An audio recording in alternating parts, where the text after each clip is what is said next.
Hey guys, welcome back to Mitza Creek Farm. As you can see behind me, we were elbow deep in trying to finish setting up the high tunnel for planting and getting things planted, and our fall plants were delivered. We grow these here on our farm. We get them usually the first week of June, last week of May, somewhere in there, and we grow them all summer long for fall baskets for decorative pots. And a lot of them are mums. Those are in the stone coop because I'm not going to plant those tonight, but I'm going to do my best to get all the accent plants done. We have two different types of millet or corn. We have purple fountain grass. We have some kale. We have dragon's blood. We have some celosia, snapdragons, that kind of stuff. So Owen and Becca are here and they are filling up pots. One of these days I'm going to have enough money that I can get a pot filler. And so then like a non-human pot filler, and we are going to get as many of these planted tonight as possible.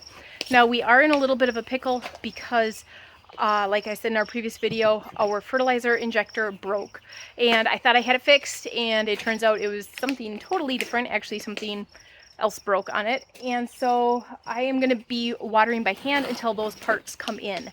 So I spent the afternoon doing the calculations, and so now I feel like I'm ready. So I have gallons of fertilizer concentrate to dilute, and we're gonna get going on getting these guys potted up. All this cardboard is what the plants were all shipped in, and all of this ground cover is what is going to be covering in here. Beck and I were calculating and measuring out the holes and stuff so that we can see what is going to be able to fit where. And then all of these guys were delivered, so then it was all hands on deck to get these unpackaged so that we can get them potted up. I'm going to start here on these asters because they are actually super dry. So I have them doing 6-inch pots, so they're going to start doing a stack of 8-inch pots for me. That's what the asters are going in, and we're going to get these potted up so that they don't have quite as much of a shock. That's it's more of just this end here. You can see how dry they are, and those ones over there, but everything else looked really good. And as we're doing that, we're also going to put the tags in.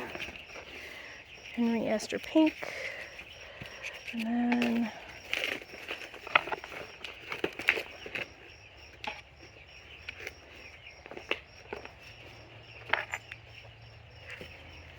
just gotta find them, huh?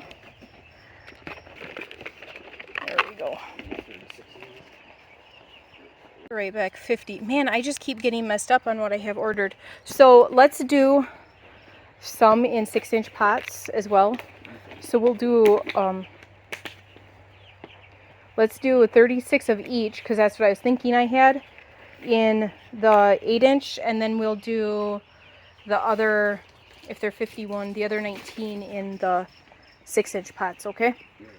So Beck has a good system going on here.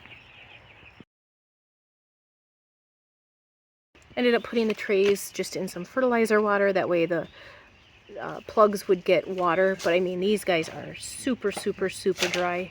I don't know if some of these will bounce back, we'll have to see. And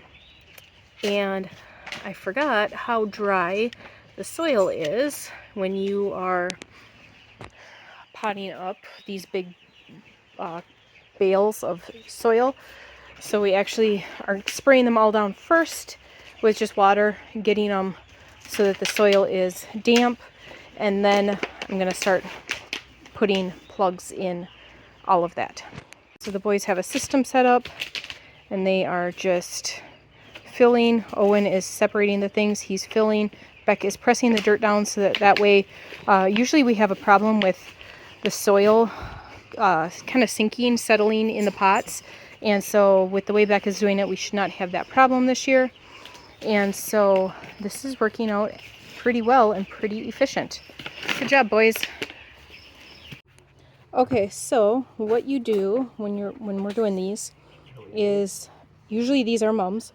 This is my first year growing asters, so I'm hoping it's the same thing. Should be. But what you do is you just take and I can use my dibbler on this if I wanted to, but you make a hole and you put it in, and you want to have the top of the little plug that they're in beneath the surface of the soil. If you put it up too high, then the pots get top heavy. You want to try to get it kind of right in the center. If you're really brave, you can take and you can just push the plug in. I think Beck packed these kind of too hard for me to be able to do that.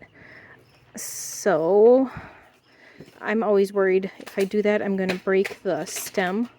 You want to get it straight up and down, so I've got to make sure the pot is straight up and down, just like that. So then put that. I think I'm going to go grab my dibbler, and then I'm going to pre-hole all of these, or somebody can come. 70.